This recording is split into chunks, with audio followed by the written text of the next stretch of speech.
Good Friday evening to you. Hope your 4th of July holiday weekend is off to a great start. Thanks for joining More Sports and Less Levine, the Weekend Winners Edition. I'm Dave Bacon. A special show for you. We're going to take a look at the state of the NFL, the state of Major League Baseball, the state of the NBA, and the state of college football. Looking at the Ohio State Buckeyes, the Browns, the Indians, and the Cavs as well. We're going to begin things with the NFL. Some news coming out that the NFL will eliminate the first and fourth preseason games, cutting the preseason to just 2 games. Further cuts back first-year head coaches like Kevin Stefanski and what they can do out on the field. Let's welcome in Browns beat reporter for cleveland.com and the plain dealer Dan Labbe. Dan, certainly not a surprise, but I think it does affect guys like Kevin Stefanski who haven't really had a chance to get their hands on their teams on the field yet. Yeah, it does. And even as the preseason has become more and more meaningless in the NFL and stars are just sitting out games, not even only playing like a series or two, they're just sitting games out. It's still an opportunity to get a guy like Baker Mayfield on the field in this system, with this new look offense, get him some reps. If you want to do that, that dress rehearsal game the third week of the season, you can do that. It's just an opportunity to let these guys try and figure things out in close to a real game setting. So certainly it does hurt the Browns, and it just kind of stacks on top of everything else that's been working against them this season. When you look at other things that may happen, do you get a sense that you're trending towards potentially pushing back the beginning of the season, or is that not something they're really thinking about at this point in time, or is it too early to tell? I think it's too early to tell. I think, honestly, we need to get to training camp first and see if training camp even gets kicked off in time. But again, the NFL, we've said this before, they've had the calendar working in their favor. Now it's starting to catch up to them a little bit. But even if the worst thing that happens is they have to cancel more preseason games, they can still try and target that September start date for the season. So they've still got some wiggle room because, even though preseason games can play a role in building the roster and, like we say, getting those reps for some of these guys together, they are essentially meaningless games. And there were too many of them to begin with. So if the NFL can continue to kind of kick the can down the road a little bit, and so far the only cancellations have had to be preseason games, they can still maybe feel a little good about where this is going. And, if you'd have told somebody a month ago that this was going to happen, I think they probably would have been surprised based on the trend being down with the pandemic, the COVID-19 pandemic. Things are trending back up, so that puts everything in question. How does a coach like Kevin Stefanski handle that? I mean, how do you deal with that? You've just got to kind of take the punches as they come, honestly, and you've got to be willing to be adjustable and flexible. You can't be too set in your ways, really, and I think that's good because it seems like that's the type of coach Kevin Stefanski is. He can adjust on the fly. He's impressed me as a pretty unflappable guy. We obviously haven't seen him in heated moments, how he reacts in those moments, but he seems like he's a flexible guy. He's got a plan, but he's willing to change it. And, we'll kind of see, you mentioned, how it's spiking in various places. The problem the NFL might face is a lot of those states where it's spiking are states where a lot of these players live in the off season. So then you get into guys flying in. Do they have to quarantine? Will certain states make them quarantine for 2 weeks? There's a lot of issues that still need to be worked out. All right, let's turn our attention to players on the field, assuming they will have a season and eventually training camp and season and all good things. A name that keeps being attached to the Browns is Jadeveon Clowney. You got to believe, you keep hearing it, there has to be some truth to the fact that that is a possibility. Yeah, where there's smoke, there's fire. And how long did we hear, Odell Beckham, right? Over and over and over again. It felt like for a year after he worked out with Baker and those guys. It felt like there was some smoke there for almost a year, and then it finally happened. And the reality is the Browns are, it appears, playing this the right way. They're kind of just playing the waiting game. It's been reported that they've made an offer, and they're just kind of sitting back and letting Clowney figure things out. And ultimately, whether he really badly wants to come to Cleveland or not, if he wants to get paid, that might be his only choice. So I think the Browns are playing this the right way. There's not really any rush to get to a decision at this point, especially because they can't do anything right now anyway. So, look, I think that it's still a real possibility could happen because, like you said, it's been out there for so long and it's just been going and going and going. And the longer he's out there, I think the more likely it becomes he could end up in Cleveland. Well, and you hear the arguments going, if he was going to sign with the Browns, he would have.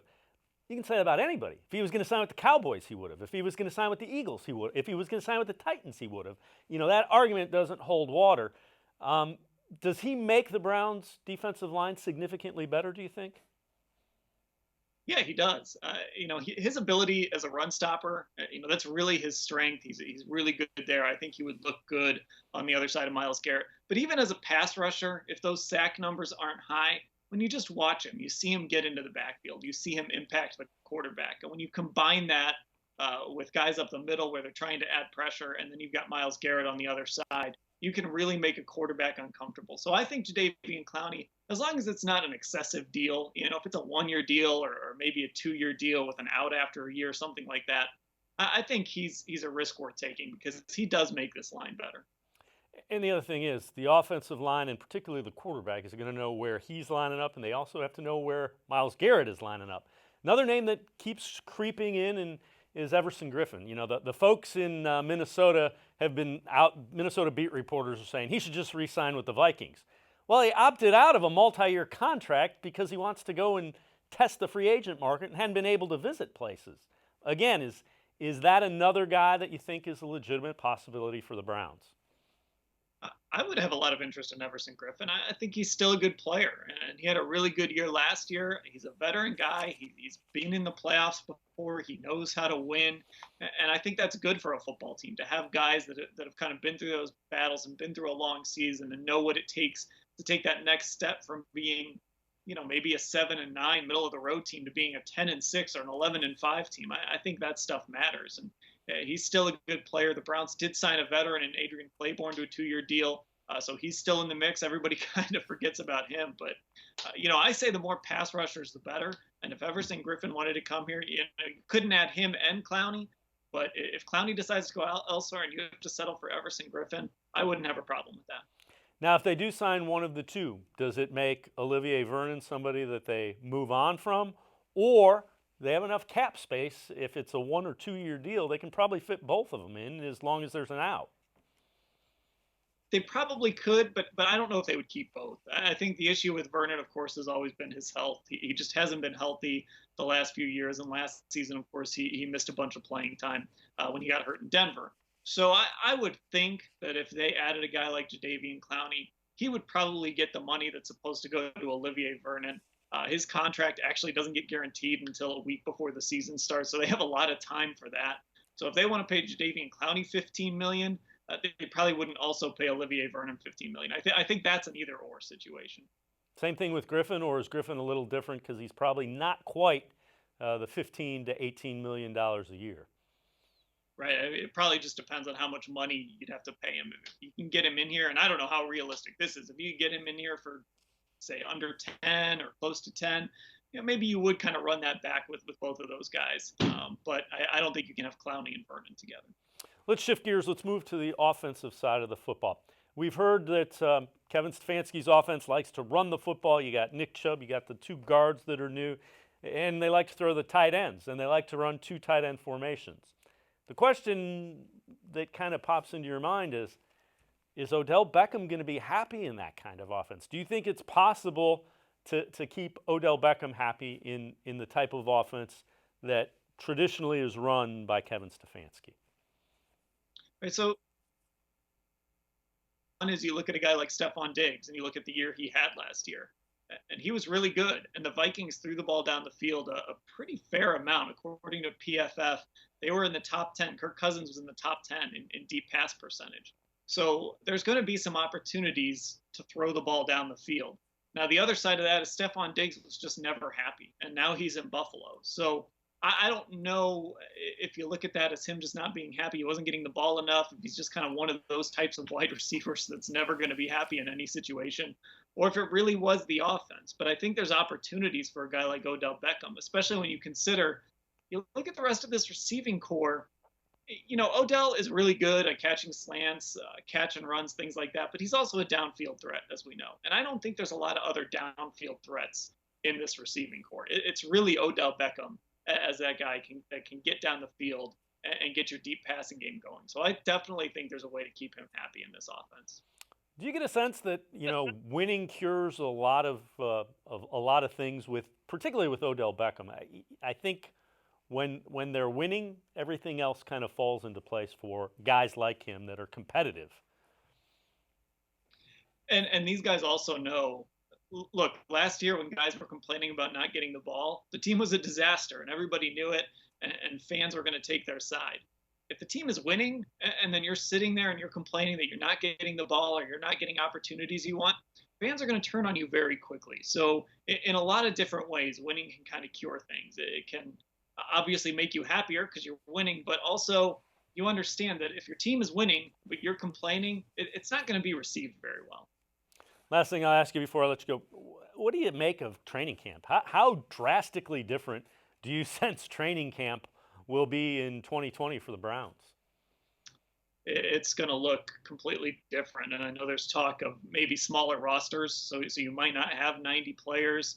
They've got to figure out how to hold team meetings. The Browns have this great team meeting room, but they can't put a whole team in there right now if they have to keep 6 feet apart. So are they going to have to go into the field house and set up meeting spaces there and hold meetings outdoors?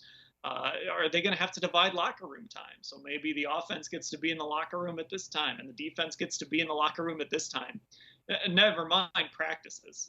There's not going to be any fans at practices. Obviously, that hasn't been announced, but there's no way that you could think there's going to be 2,000 or 3,000 people attending a training camp practice, especially at that facility.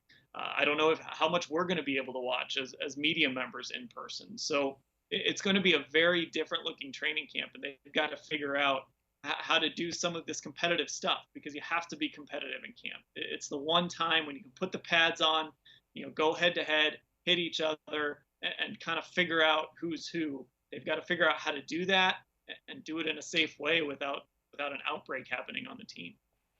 Dan Labbe, Browns beat reporter for the Plain Dealer as well as here on cleveland.com. As always, we appreciate the time and the insight. I am sure we'll be talking as Browns training camp gets underway in the not-too-distant future, we hope. All right, thanks for having me. All right, Dan Labbe. We're going to step aside, take a quick timeout. We're going to stay on the football field and head down to Columbus. We're talking Buckeyes football. When more sports and less Levine, the Weekend Winners edition continues. Stay with us.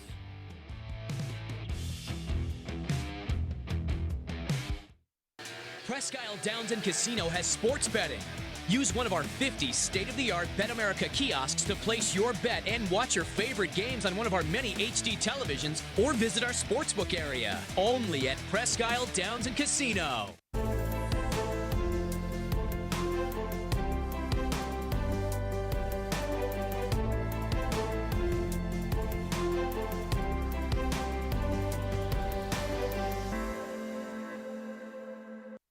Do you like Ohio State football? Would you like to get information from me, Doug Lesmerises, about Ohio State football without having to look at my face? We have got the plan for you. Become an Ohio State text subscriber through cleveland.com. You send a text, 614-350-3315. What do you get? 2, 3, 4 texts right in your phone every day about Ohio State football. Inside information, polls, voting, all kinds of things. You can be on our podcast. We take text subscriber questions on our Buckeye Talk podcast every week. If you really want to be involved with Ohio State football, in season or out of season, become an Ohio State text subscriber from cleveland.com. Send a text to 614-350-3315. 14-day free trial. What do you have to lose? $3.99 a month after that. 614-350-3315. I'll see you in your phone. As a kid growing up, my dream was to go to college, play baseball, and get a degree. Coming out of high school, I had 2 choices. I was accepted into a 4-year university, but I decided to come to Tri-C after receiving a scholarship. I got my associate's degree at Tri-C. They transferred all my credits straight into Baldwin-Wallace, so I started at Baldwin-Wallace University as a junior. My name is Tyler Leonard, and I earned my first degree at Tri-C. The Ohio Lottery Partners in Education program recognizes role model students and teachers from across Ohio. Nominations can now be done completely online. To nominate a deserving teacher or student, go to ohiolottery.com. In the About section, find Partners in Education. There you will find links to the nomination forms. Students, kindergarten through 12th grade, can be academic all-stars. Teachers can be honored as a Teacher of the Month. The Ohio Lottery Partners in Education, where stars shine.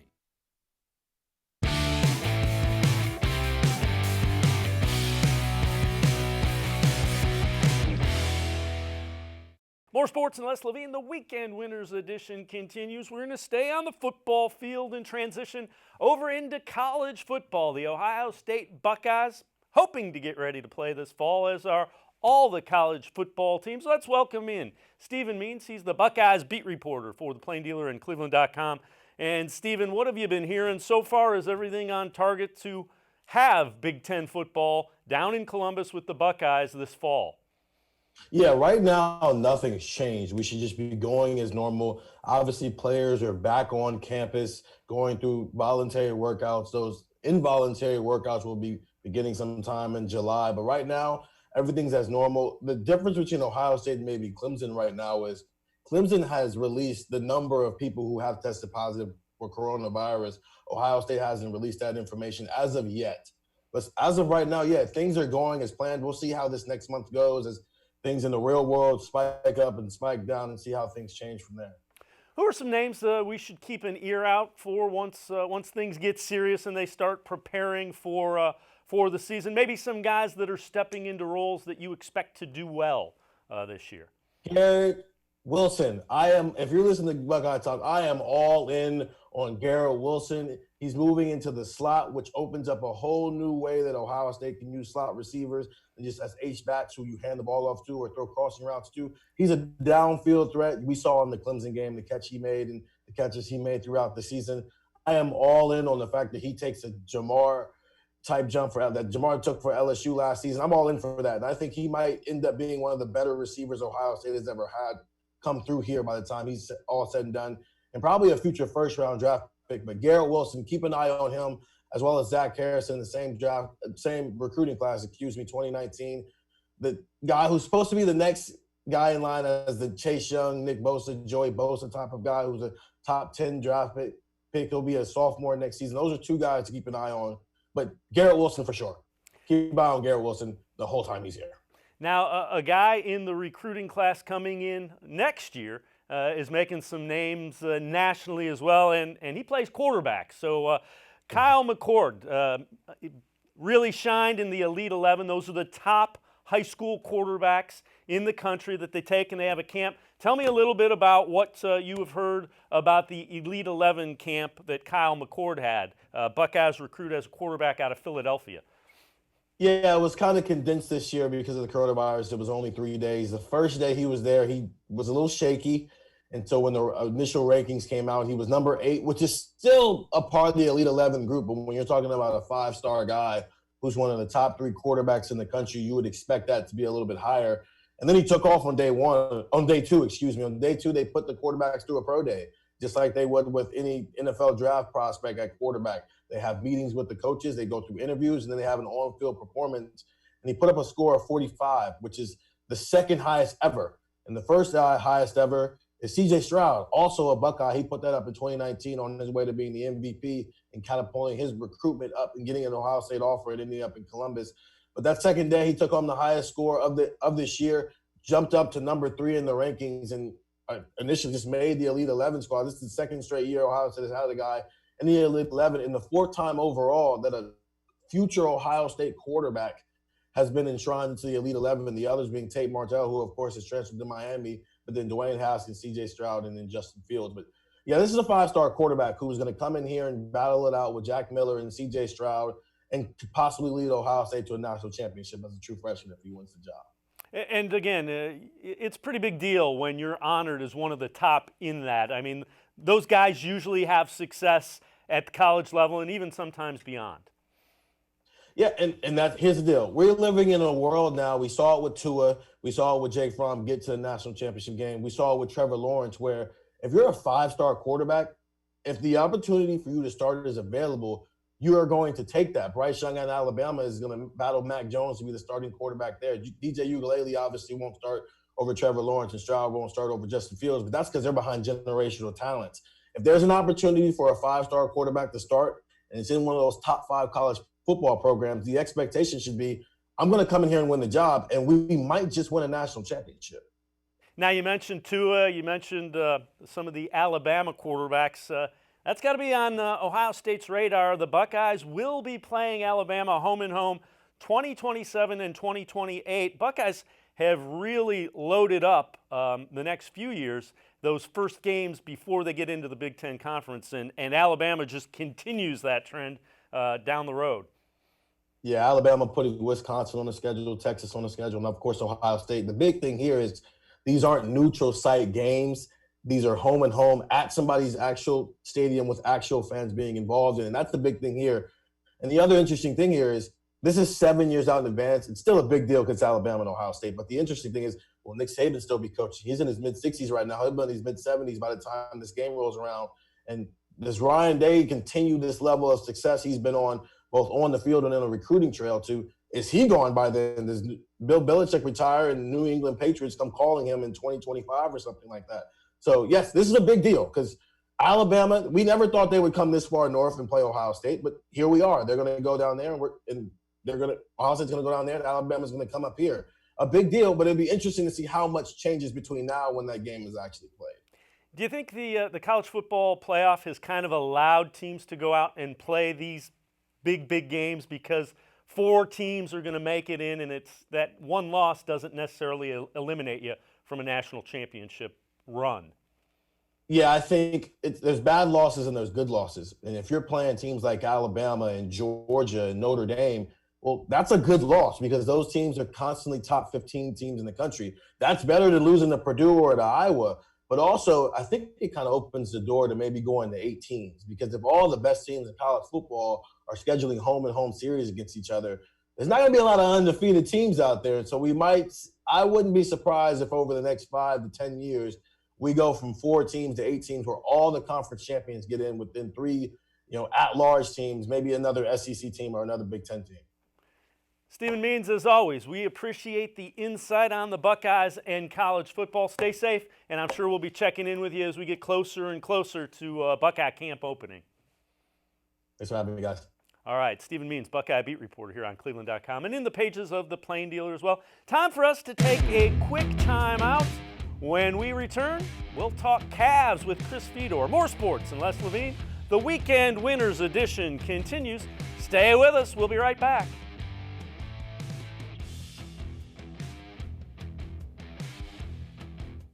Celebrate NatureStone's 30-year anniversary with a free NatureStone floor.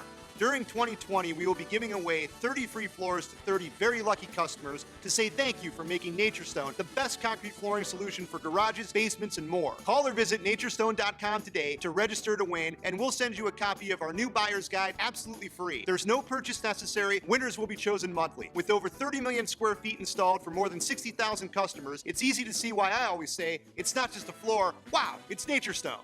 There are tastes we remember. Every smell brings the happiness of times gone by. Experience this every time you walk into Gallucci's Italian Foods. Whether you need lunch on the go, a catered party, or that perfect blend of wine, meats, and cheeses, Gallucci's has exactly what you're looking for. Straight from Mama's Kitchen for old world traditions or original experiences.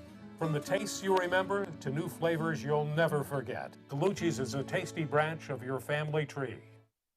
When it comes to selling you a mattress, most retailers are handing you a long line of extra steps that drive up costs and create confusion. At the Original Mattress Factory, we simplify the mattress shopping experience by building mattresses and box springs in our own local factories and selling them direct to you. It's short, sweet, and simply makes sense. So experience more than just the mattress store. Experience an original, the Original Mattress Factory.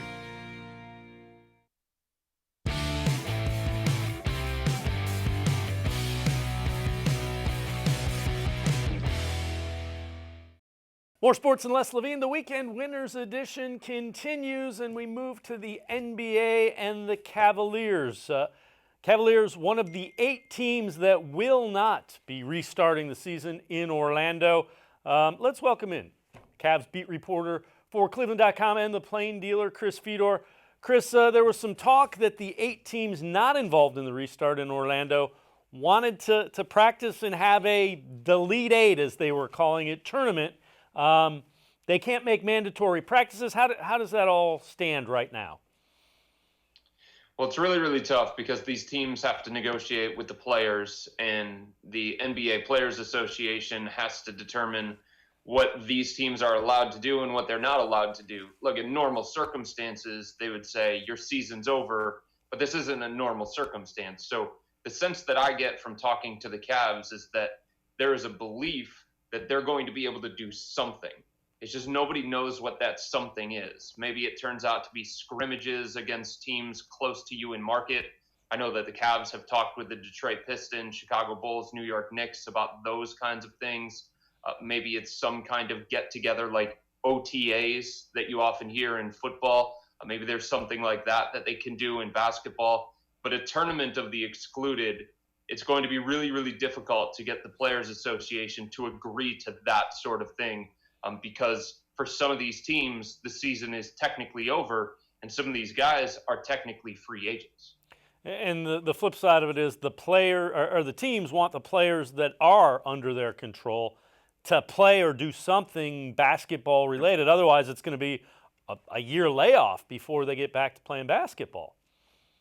Right, and if you make a list of the teams most impacted by this, Dave, look, we understand that these are unusual circumstances, and it's going to be very difficult to come up with any sort of plan that's going to satisfy everybody. But I think there also has to be a recognition that each team is on a different level. The Cavs are different in where they are, as opposed to, let's say, the Phoenix Suns or the Golden State Warriors or any of these other kind of teams. And because of that, look, the Cavs have a new head coach. They've got a young group. They just traded for Andre Drummond shortly before the shutdown. So there were lots of things that they were hoping to accomplish in the final 2 months of the regular season, and now they're not going to get the opportunity to do that. A team like Washington is one of the teams that's going to benefit greatly because they get to be together. They get to go to Disney, and there could be a potential scenario draft lottery night where all of a sudden they jump in front of one of the teams that was excluded. And that's something, if it plays out that way, not saying that it's going to, but if it does, that's going to put the teams that were excluded at a significant disadvantage compared to a team like Washington, or maybe it's the Phoenix Suns or the Sacramento Kings or whoever it may be. Cavs made some news signing a couple of younger players to multi-year deals, Jordan Bell and Dean Wade. Tell me a little bit about each of them, what the Cavs are thinking, what they know about them, and potentially how they fit in. So, Dave, the Cavs were looking for a wing, and they had 2 open roster spots, and they were hoping to fill at least one of those with a wing. They communicated with Alonzo Trier's representation, and it was determined that he wanted a different kind of salary structure and a different kind of money attached to the contract in terms of guarantees than what the Cavs were willing to. They were about $980,000 below the luxury tax threshold, and they wanted to stay below that. And they were able to do that with these 2 signings. So they scoured the G League. They looked at some of these free agents. They considered what it would cost in terms of financially and what it meant for the luxury tax if they were to claim somebody like Theo Pinson or Alonzo Trier, some of the names that you've heard out there. And they determined that they couldn't go that direction. So they had to go a different direction. And it's not ideal that they add more bigs here. But Jordan Bell is somebody who is a former second-round pick. He's had playoff experience. He was kind of cast to the side by the Golden State Warriors, then the Minnesota Timberwolves and Memphis Grizzlies. So the Cavs are looking at it saying, we'll give him a 2-year deal. The second year is non-guaranteed, and it can be a low-risk, potentially high-upside type deal. And he brings us some rim protection, some athleticism, and he might be able to play some 5 in small ball lineups next to like Larry Nance Jr. and Kevin Love. And if Tristan Thompson goes, it gives them a little bit of assurance in the front court. Dean Wade is just somebody that they had in their organization. He was on a two-way contract this year, Dave. They like the way that he played for Canton. You know, he shot it really, really well from three-point range, about 39%, averaged about 14 points in Canton, worked his butt off. They liked the person.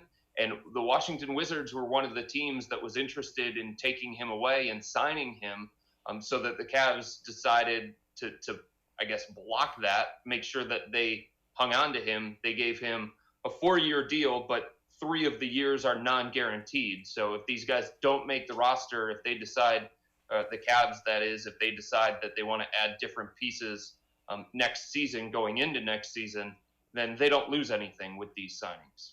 So NBA is getting ready to restart in a few weeks. The teams are going down to Disney in Orlando. Familiar name, reunited with LeBron James. J.R. Smith signs with the Lakers. How interesting do you think that is going to be? And what are you looking to see? What intrigues you about what's coming with the NBA that will be playing, those 22 teams that will be playing? I just think it's going to be such a unique circumstance, and it's going to challenge these guys from a mental standpoint more than a physical standpoint. I think it's fascinating to see some of the teams that have gotten guys back healthy during this time. Kemba Walker spoke yesterday saying that his knee all of a sudden is 100%. He was looking at being less than 100% going into the postseason for Boston, so that's a big boost for them. All of a sudden, maybe they could challenge the Milwaukee Bucks to come out of the East in a way that maybe they couldn't before the shutdown. You know, Philadelphia was a wreck at the time that things stopped. They couldn't win away from Philly.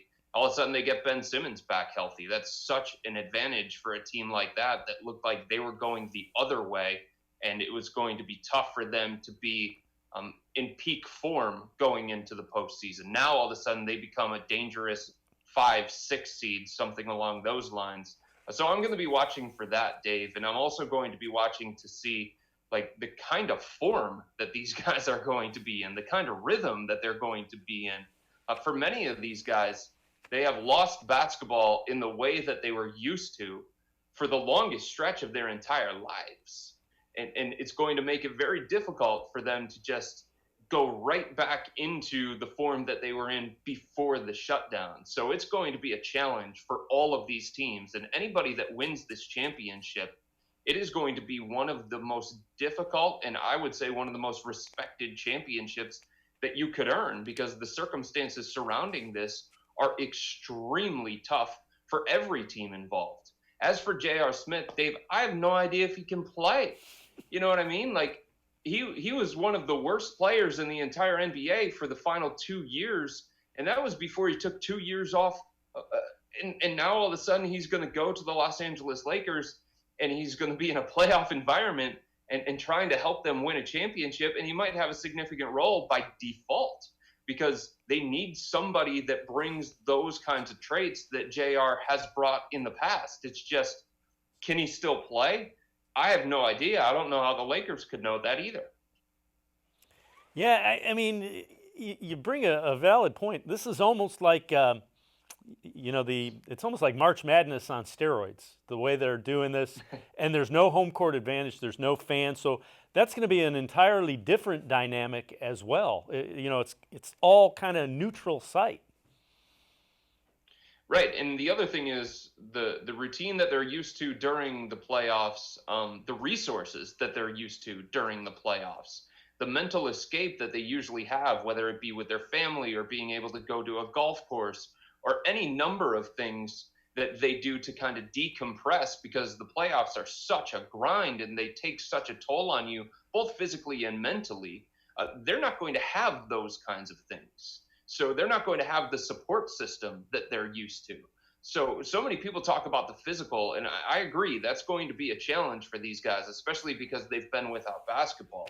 But I think from a mental standpoint of all the things that they're going to have to overcome, it's going to be really, really difficult to win this championship, even for a team like the Lakers that looked like they were a legitimate championship contender, because now all of a sudden they've got these new obstacles that it didn't seem like they were going to have in a normal playoff environment. Chris Fedor, Cavs beat reporter for cleveland.com and the Plain Dealer. As always, we appreciate the time and the insight on the NBA and the Cavs. You got it, Dave. Anytime, man. Again, Chris Fedor, you can read them in the pages of the Plain Dealer and right here on cleveland.com. Time for us to step aside. When we return, baseball's broken. They're getting ready to play, but we'll tell you what we mean when we say baseball is broken. More sports and less Levine, the Weekend Winners Edition. We'll be right back. Stay with us.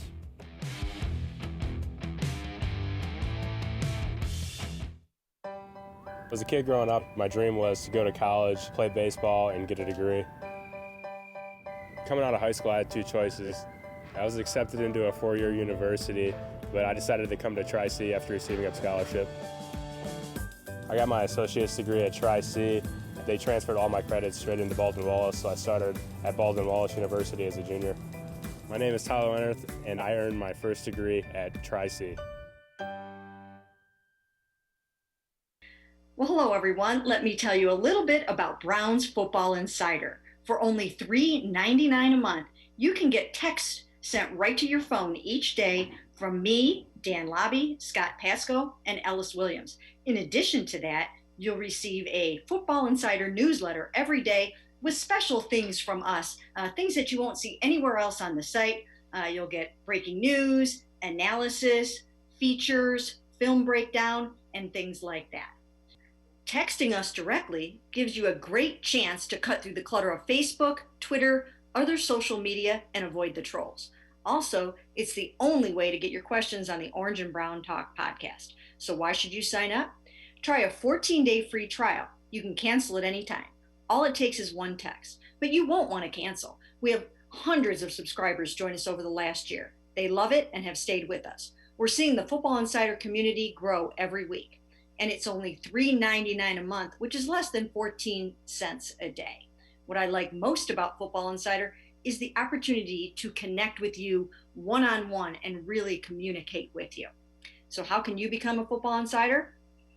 You can click on cleveland.com/Browns, the blue banner at the top of the page. Or easier yet, text me at 216-208-3965.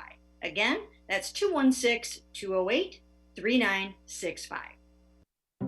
It takes attention to detail. With your local Bryant dealer, you're getting more than just a technician. You're getting someone who pays attention to your needs and the little things that make a big difference. It takes a dealer you can rely on.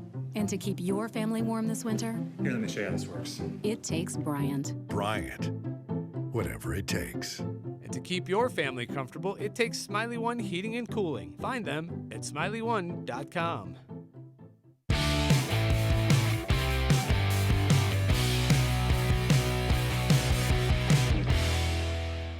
Welcome back to More Sports and Less Levine, the Weekend Winners Edition. I'm Dave Bacon. We continue to talk about the state of the major sports. We have saved baseball, our Indians, for last, and with good reason. As anybody who has been following Indians baseball in particular knows, Major League Baseball is broken. Let's put this into context and perspective here.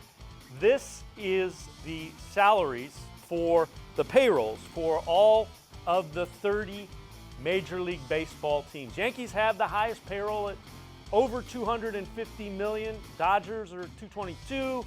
Astros over $2 million. The league average is $136 million. Indians down at $90 million, and the Marlins and Orioles just over $55 million. So basically, you have a $200 million disparity between the highest payroll and the lowest payroll in baseball. And that, folks, is why the Yankees and the Dodgers and the Astros can sign guys, and the lower-end teams cannot. How does this compare? Let's put it in perspective again. Football, drastically different. They have a salary cap. So the Colts have the highest salary in the salary cap realm, $241. But the difference between the highest and lowest salary in football is under $50 million compared to the $200 million in baseball. The Redskins at $192 are the lowest payroll. You see the Browns kind of in the middle there at $213. They have a lot of salary cap space. Not surprising, you know, the Colts signed some guys. The Chiefs, who won the Super Bowl, have the second highest payroll. But again, take a look at the highest and the lowest and the difference between them.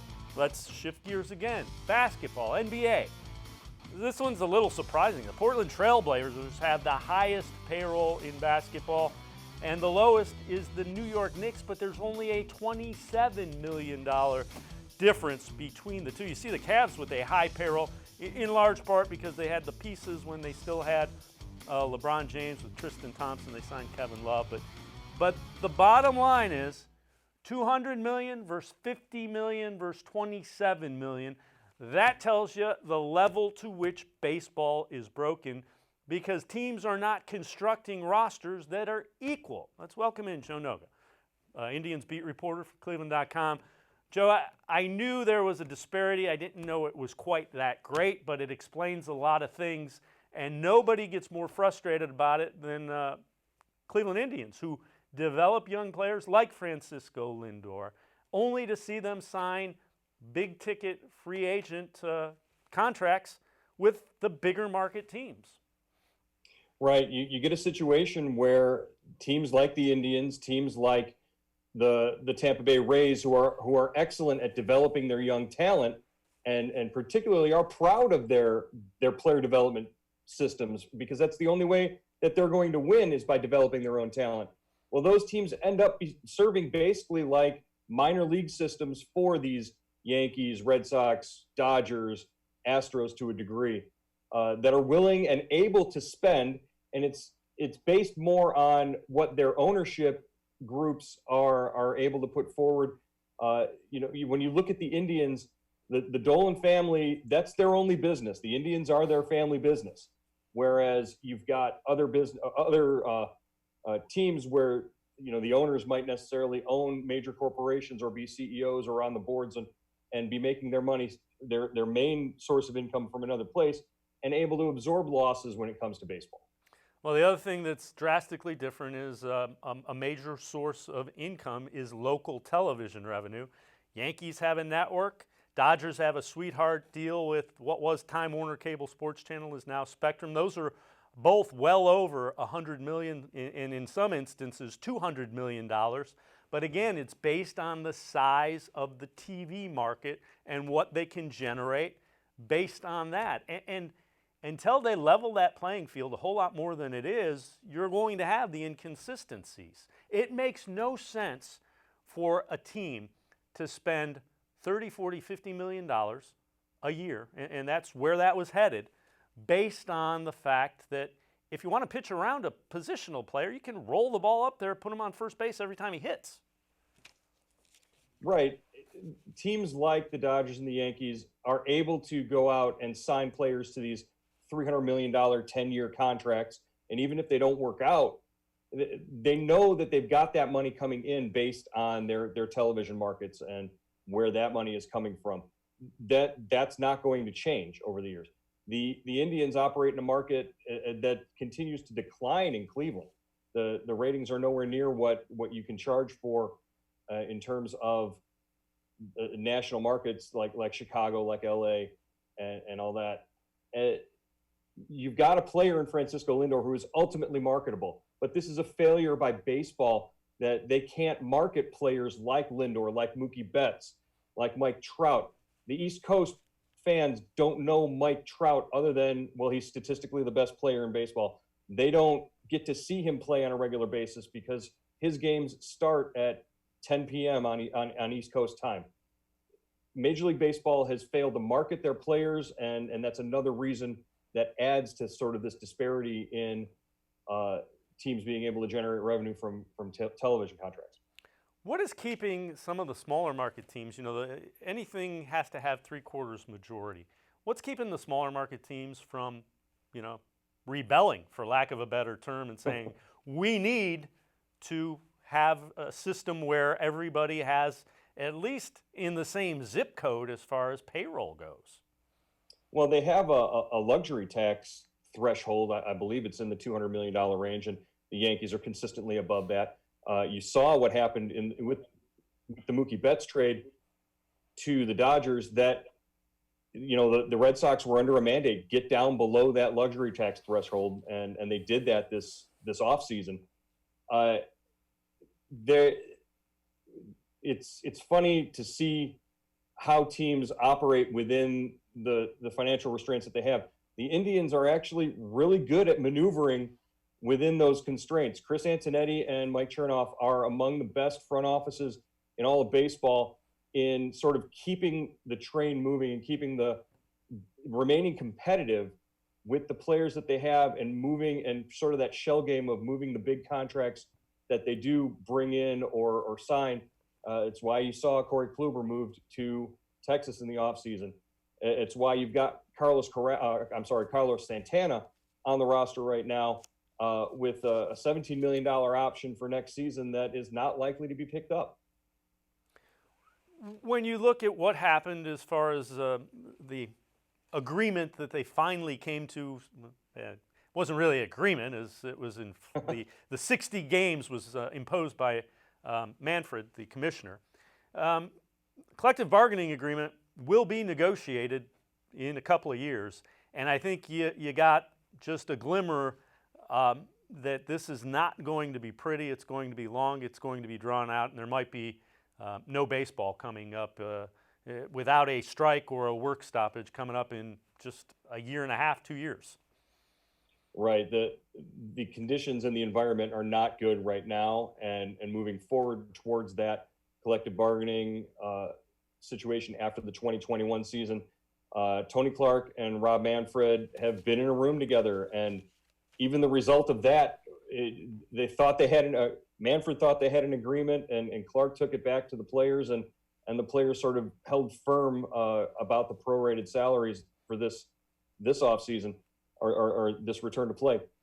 The thing that strikes me is these players, this generation of players, has known nothing but labor peace the entire time that they've been in the league. They've never had to deal with any sort of problem with renegotiating this collective bargaining agreement, and many of them see the most recent one that was negotiated before Tony Clark came in as sort of a raw deal for them in a lot of ways.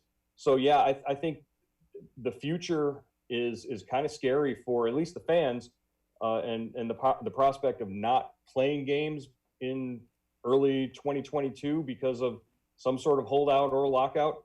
It's definitely out there. It's definitely on the table right now. Do you see any way at all that they somehow find a way to institute a salary cap or any of that? And if you mentioned how good Chris Antonetti and the Indians front office is, that's kind of got to go into the back of your mind as you look at potentially trading Francisco Lindor or any of your young, potentially up-and-coming stars. Right. Do I see them instituting a salary cap? Probably not. That's not something that the players will definitely hold tight on that, steadfast against it. The ownership, Rob Manfred, prior to the All-Star game in Cleveland last year, Rob Manfred stood in front of the Baseball Writers Association of America and said, hey, if you wanted a salary cap in baseball, I could get you a majority of owners to vote for it right now. It would happen. It's there. It's the player side that needs to rethink their approach. And, the NBA, you gave us the example of the NBA and the NFL. They have players associations as well. They work within the restraints of salary caps, and baseball's had it pretty good for a while with their free agents making the top ends of their free agents making the most money there. I think it's that middle half to lower to the bottom of the guys in the league right now who kind of got a raw deal with this renegotiation of or during the negotiations of this coronavirus pandemic. They are basically, some of them are playing for free this year because the top guys wanted to get their full prorated salaries. Yeah, and again, in baseball, you've got the guys like Trout, the superstars, making $30-35 million. The problem is you've eliminated an entire, and I use the term middle class very loosely because everybody in the middle class would love to be making $2-3 million, but you eliminated the middle people in the baseball association, And you've got the really big haves and the really big have-nots, and not a whole lot in between. So at some point, that has to even out a little bit. Right. 3-4 years ago, a free agent like Jason Kipnis would have made maybe a 2-3 year contract in the $10 million range, something to that effect. And this year he signed a minor league deal with the Cubs for maybe $1 million. The older, more experienced players at the end of their free agent period or the end of their contracts aren't getting the kinds of deals that they had been getting in the past. And that's what a lot of the players in the association are upset with. You've got teams like you mentioned, the Pirates and the Rays down at the bottom of that spending level, where they're actually facing legal action because they're being told that they need to spend more on their payroll.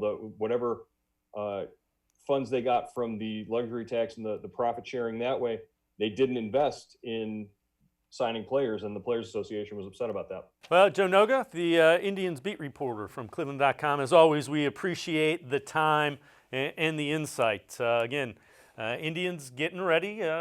We'll start end of the month, and it will be very interesting to see exactly what happens in the coming year, and then with free agency and whatnot after the 2020 season.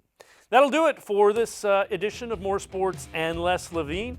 Taking a look at the state of sports. We looked at the Browns, we looked at the Cavs, we looked at the Buckeyes, and we looked at the Indians. We will see you again next Friday night. Remember, Les Levine back in the chair Monday from 6 to 7. Have a great weekend, everybody.